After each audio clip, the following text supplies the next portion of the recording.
So let's start with maybe a little bit of history.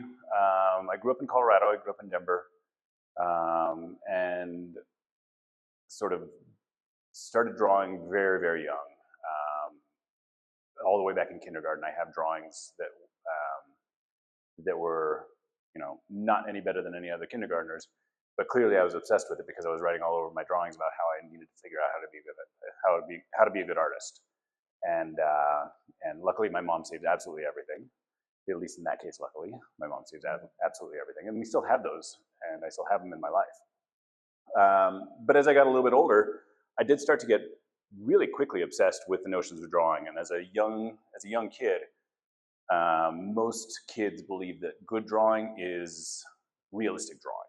And so, hitting 8, 9 years old, maybe 10, I really needed to figure out how to draw in ways that represented things in a way that you could see exactly what it was, in a way that it looked pretty real. And it was right around that time that my mom realized what I was doing. And she had studied art in college and hadn't really followed too much of making art through her adulthood, but still drew a little bit, and had one of her old college books, which was 150 masterpieces of drawing. And so I grabbed that book, and the first thing I did out of that book was Durer's Rabbit. And then I went through the entire book and did my master copies of that entire book. And I don't have all of those still, but I have quite a few of them, and they were not bad. I was 11ish, and they were not bad. Pretty good for 11 for sure. And then pretty quickly moved to a place where I was drawing every day, and pretty obsessive with it. Definitely that I was the kid in grade school who everybody was like, "Oh, there's Michael drawing again," instead of taking notes. And I spent about a year obsessively drawing Garfield. That actually was a really formative time in drawing because I learned to draw more accurately by doing the same thing over and over, and it was a really interesting exercise to be that obsessively repetitive. Then kind of just drew comic books, regular boy things, comic books, tanks and guns and cars. And then got to high school, and I went to an all-boys private high school that kind of very much focused on getting everybody into the best college that they could go to, and didn't have an art class at all. Tiny school.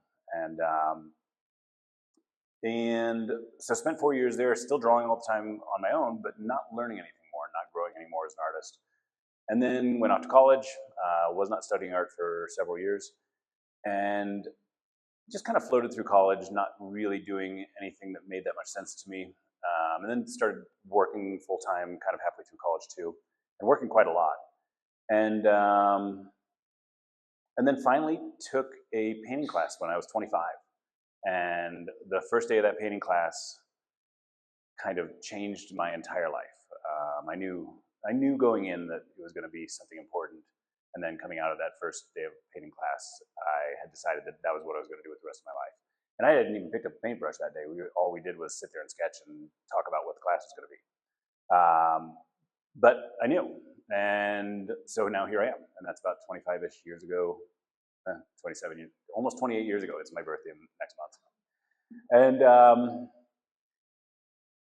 And wow, that's a long time, 28 years. I can almost start saying that's just 30 years. I can start saying that's 30 years. Then, kind of worked in the arts a little bit, and then realized that I wasn't doing what I wanted to be doing as far as being an artist. And I had a company, a small art sales company, sold that off to my business partner, and decided to move to Italy and study very formally for a couple years. And I had intended to be there for about 6 months, and it just sort of worked out that I kept staying, and kind of came back here for a bit, went back again, and had a really amazing experience studying with these two very interesting women from South Africa who were teaching the traditions of painting and drawing, and sculpture for that matter, with the contemporary theory of our time now. And just and it fit me perfectly. That was exactly what I wanted to be doing. A really interesting take on where art was going and what you could do with art. And coming from South Africa, they were both very, very interested in the power of art as a transformative thing for cultures and societies. And so, And so that was definitely part of the ideas working into my work. And I keep it much more subtle than a lot of the rest of the group that I worked with under them, and them particularly. But it is part of my work for sure. I'm always thinking about, how does work actually affect the world? How does artwork actually affect the world? And that's a whole other conversation of philosophy that might be kind of boring for tonight. So that's kind of my history. Any questions so far? Remember, I'm good at questions. Okay. What's the title of the version? Sorry, who asked that? I couldn't see who was talking. Okay. I don't totally know.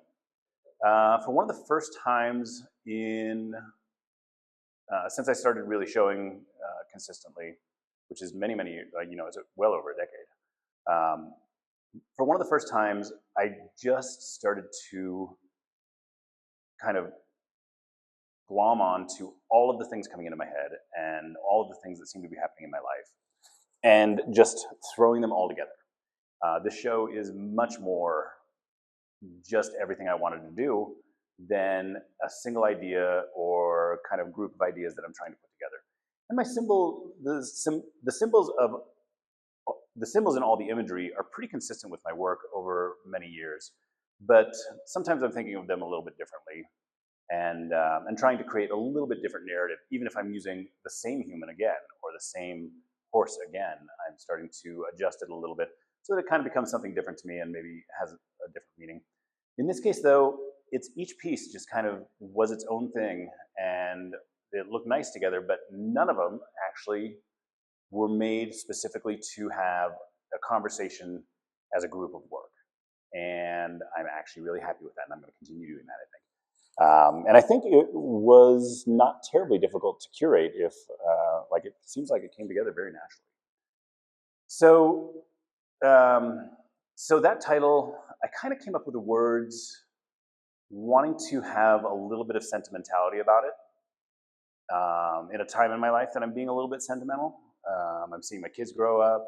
I'm kind of, it's not too new, but I'm in a new relationship that is a very loving relationship. And so all these things are super important to me. These notions of the strength of love and what it does. And especially when I started thinking about this show, I was thinking about how having this glorious thing around me, all this love, my kids, my girlfriend, my family, all of the responsibility that you have to put back into it and create good things to maintain that and to grow that. And I don't know, it really became just, and especially as I worked through the work, it really became a theme that made it feel like the work was for somebody other than myself for once. And I'm pretty selfish about that. And I like being selfish about that. I actually really enjoy that I can make things that I don't worry as much how other people receive them as I do myself. And luckily, that ties in pretty well with what people like to put in their houses and put in their lives. And so I'm able to make a living doing this. But yeah, for one of the first times, I really started making my work with this notion of who does this apply to in my life, and why would I keep making this piece without that selfish? And it's been a pretty interesting couple of months putting this work together. There's more to it, but it's a little bit of a circular conversation in my head. I haven't quite gotten there yet, I think. Does that answer your question well? Okay, cool.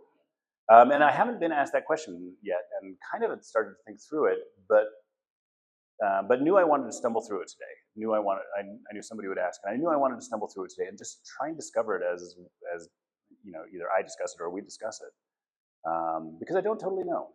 And the idea, I think, it's an idea that I think needs to grow with me still, and just starting the conversation of it is very interesting. Any other questions so far? Do you have a model, or is it in your mind? This is all one here. It is actually a mix. Sometimes I'm using reference, and sometimes I'm just working from my head. And for the most part, almost anything that I'm drawing or painting, I can work from my and the way I work, and most of this body of work is painting. There's a little bit of drawing, but most of the way I work is with wet oil. And so I'm able to cover the entire surface in that oil and then start scraping away my drawing. And I use either rags or scraping tools to get to the drawing. And you can see like this one's really clear where those kind of broad marks of the habit or the hat, whatever you want to call it, that's just a window washing squeegee. That mark is from a window washing squeegee. And so the paint just comes up to make the drawing. And then the softer marks, I'm using rags to kind of do that. And what that allows me to do is really have a push and pull with the paint. And so I'm collaborating more with the painting itself than with an image that the painting is coming from. And it's able to grow in a way that as it emerges, I can see where it's becoming human, where it's becoming horse or deer or whatever. And it, when it looks right, I trust that it looks right, and kind of leave it alone and let it be that human thing. So many of them have zero reference. Like this first face down here has no reference other than my head, and quite a few of the faces are just for my head. And I have so many lucky things in my life, but one of those things is that I teach figure drawing. And so over many years of teaching figure drawing, I have learned to understand the anatomy of a person to a level that I can always figure out how to make somebody look very human. Not only with making sure that eyes are where eyes go and everything's in the right location, but all the subtleties of little things that make us look even more human, like where the light on the tip of the nose is, and how the nostrils are actually shaped. All of that is in my head now after doing this for so many years, and so I can take nothing and make it look very human by just kind of pushing and pulling the paint and moving it around until it kind of gets to the right place. So quite a few do not have reference, like that portrait and the next portrait down don't have reference. And the deer had like 3 references. And so I liked the legs of one deer and the body of another deer and then the antlers of a different deer. And so those kind of come from a couple different places. But then things like this one, this comes from art history, and art history is a huge part of my study and my body of work. Art history keeps coming back for me and informing me of, I don't know, just how to be a part of the history of what I do. And I've learned more about the world, I think, through art history than any other means. And I really do enjoy, all of the knowledge of history and all those stories. But my method has been through art, and you can learn a lot about societies and how societies come and go and rise and fall and falter and do glorious things through the art. So this is actually based on a Dutch painting, and I have an old friend who's gotten to be quite famous in the art world. His name is Christian Van Minnen, and he and I started dueling with this image many years ago, and I haven't talked to him in a couple years now. But he and I have both done this image in our own ways, and his work is so bizarre. He works in Dutch realism, but it's all like tattooed faces and jellyfish with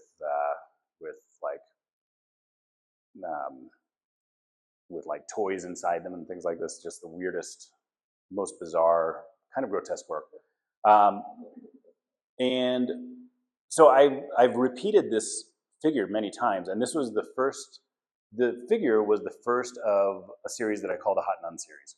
And I grew up Catholic and kind of always have played with the naughtiness of all the Thornbird stories and all those kind of things, and just how silly we are to think that all these people throughout history are totally noble or totally not noble, and so the Hot Nuns came from this idea that these are still very human people, and even if it's a nun, that probably some guys looking at her like, hey, that's a babe over there, and and having their sort of Sound of Music moment where the governess comes out of the nunnery and needs to get married.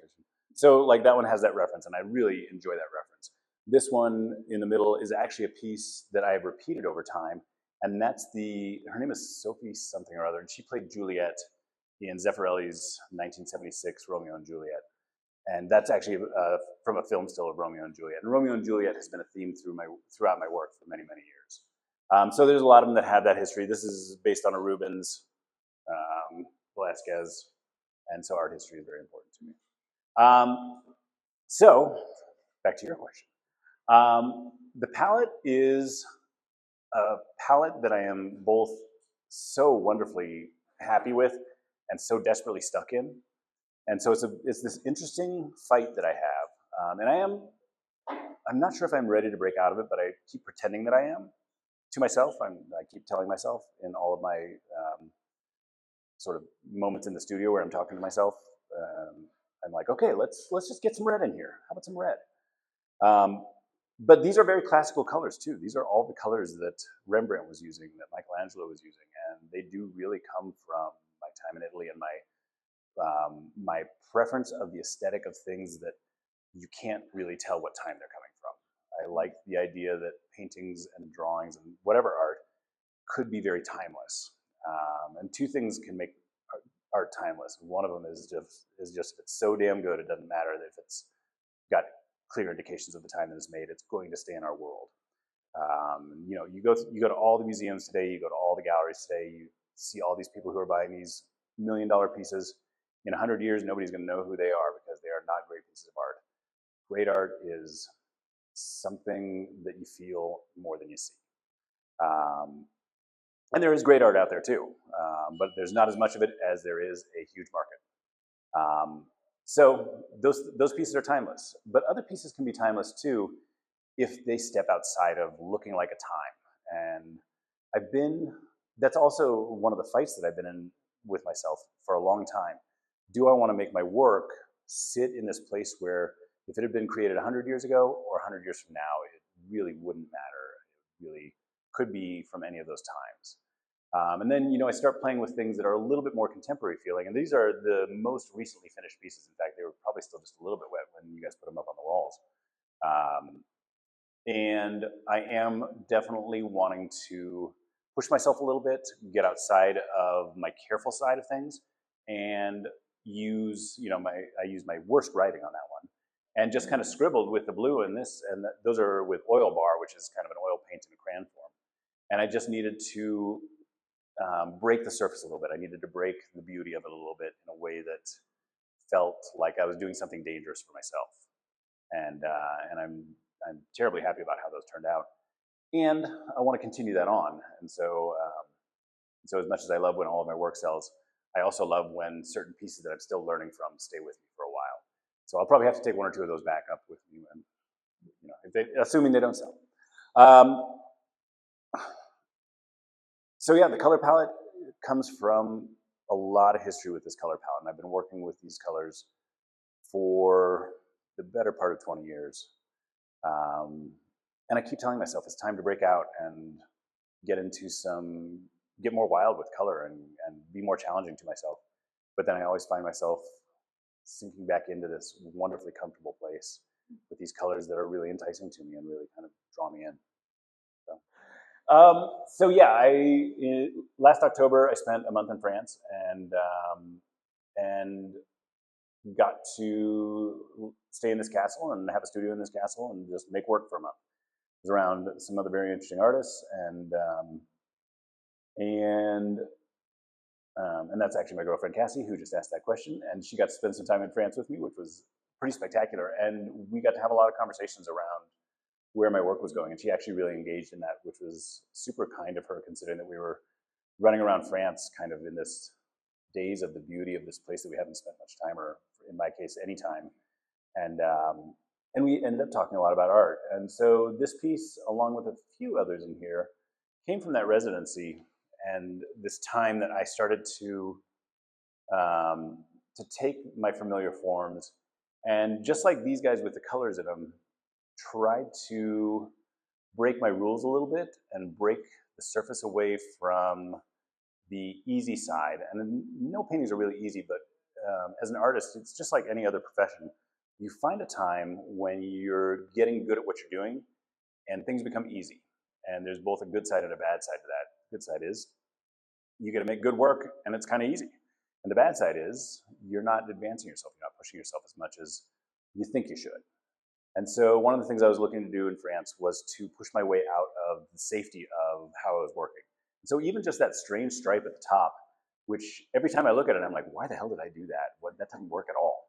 And somehow it does. Somehow it works great, and it's just this weird. It creates a sense of space. Like I'm not sure if that's a she or a he, but I think it's a she. At least today, she's a she. It creates a sense that she's coming through this low doorway or something, and then I'll get to the other side of it, and it looks like something completely different, and it looks like, it looks all of a sudden like she's wearing some sort of weird hat, and weird hats have definitely been part of my history of making things, so I can see that. So that inspired the future work by kind of more than anything pushing me back to exploratory moments that I'd forgotten about for some time, where I'm really breaking away from the image to bring marks in that don't make any sense and disrupting the paint surface in a way that I'm losing some of the imagery. And that one's actually a pretty safe version of that. I do have a history of a lot of imagery, like more like this one here, where there are just really missing parts and things that just get lost entirely. And I want to build back into that, I think, and so that's why this one has been important, and I've had that one for a while, and I've kept it around me in a place where I can see it a lot, and it kind of pushes me to remember, break the image. Don't always stay safe with the image,